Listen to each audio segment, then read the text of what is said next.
L'économie, ce n'est pas du tout une science tranquille. Non, c'est bien plus que ça. C'est un véritable champ de bataille intellectuelle. Un endroit où de grandes théories s'affrontent, meurent, et puis parfois ressuscitent. Aujourd'hui, on va retracer ensemble cette incroyable guerre d'idées pour comprendre où on en est. Alors, première question, et pas des moindres, l'économie est une science comme la physique. Après tout, il y a bien un prix Nobel pour les deux, non? Mais est-ce qu'on peut vraiment comparer? Réfléchissez-y. Est-ce qu'un étudiant en physique a besoin de lire Aristote pour comprendre le cosmos? Bien sûr que non. Copernic et Galilée ont, disons, réglé la question. En économie, par contre, c'est une toute autre histoire. Et c'est là toute la différence. En physique ou en biologie, quand une théorie est fausse, elle est morte et enterrée. Personne ne suggère de revenir à un modèle où la Terre est plate. Mais en économie, c'est fascinant. Les idées qu'on pensait chaos, comme la foi absolue dans le marché libre, peuvent faire un retour fracassant des décennies plus tard. Du coup, l'histoire de la pensée économique, ce n'est pas un musée poussiéreux, c'est un arsenal bien vivant. Voilà, donc le fil rouge qu'on va suivre. On va voir comment tout ça s'enchaîne. Des grandes idées qui dominent tout, qu'on appelle de paradigmes, puis, bam, une crise éclate. Et c'est la révolution. Et parfois même des contre-révolutions qui viennent déterrer de très vieilles théories. Pour bien piger cette dynamique, il faut s'arrêter sur le mot paradigme. Ça vient d'un historien des sciences, Thomas Kuhn. En gros, un paradigme, c'est la vision du monde que tout le monde accepte à un moment donné.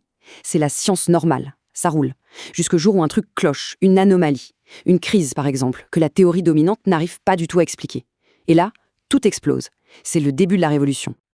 Alors, commençons par le commencement.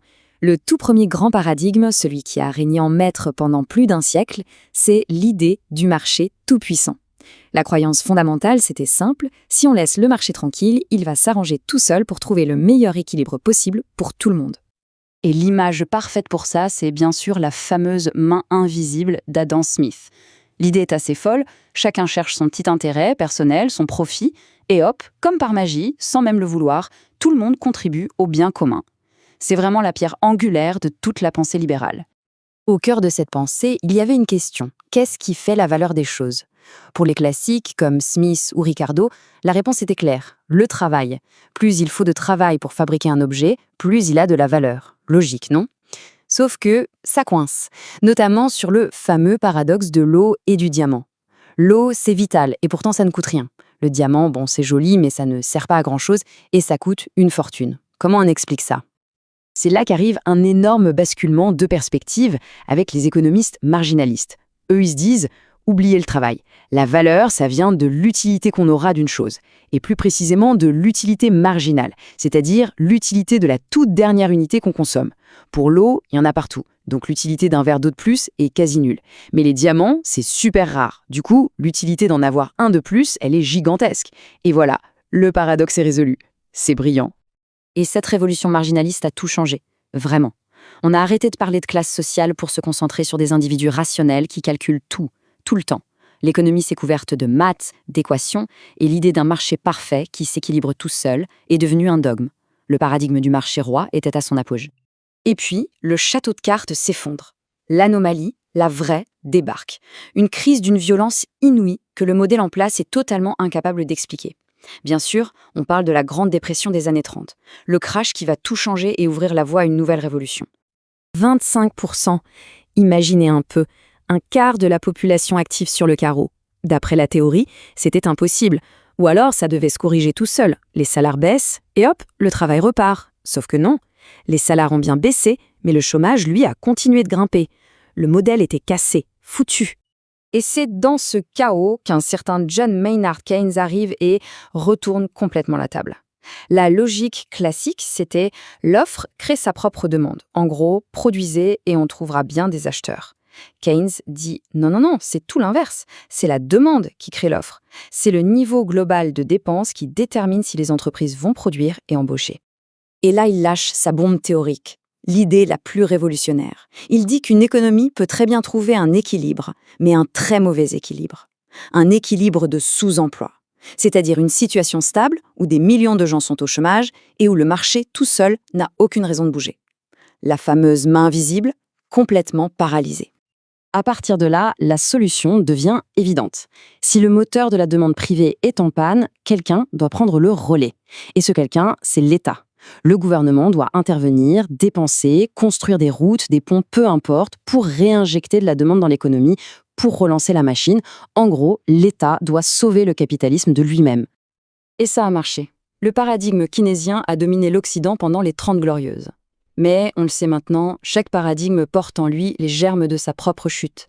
Et dans les années 70, une nouvelle crise, une nouvelle anomalie, va frapper. Et elle va permettre à une vieille idée de faire un retour spectaculaire. Ce phénomène, c'est la stagflation. Un vrai cauchemar pour les keynésiens. Pour eux, le chômage et l'inflation, c'était l'un ou l'autre, pas les deux en même temps. Et là, on avait un chômage de masse et une inflation galopante. Leurs outils ne fonctionnaient plus. L'anomalie était de retour. Et le chef de la contre-révolution était déjà là, dans les starting blocks.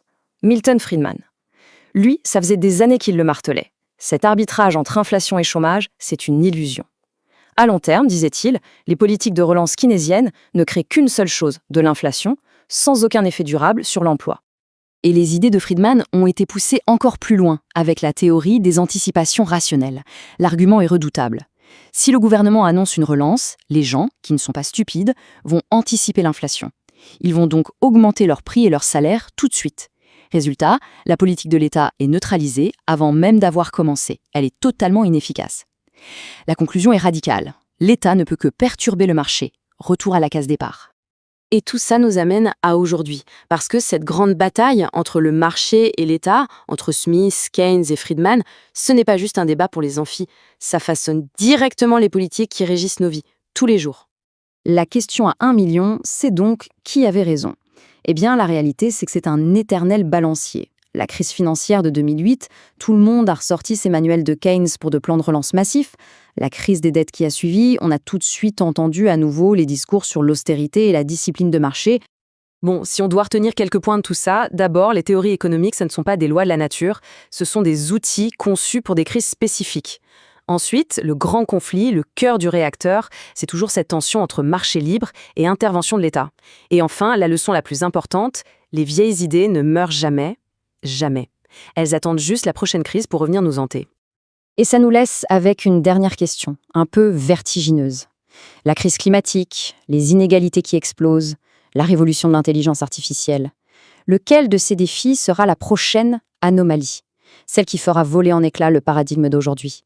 Parce que la guerre des idées, elle, est loin, très loin d'être terminée. La question, c'est de savoir quelle sera la prochaine grande théorie à émerger des décombres.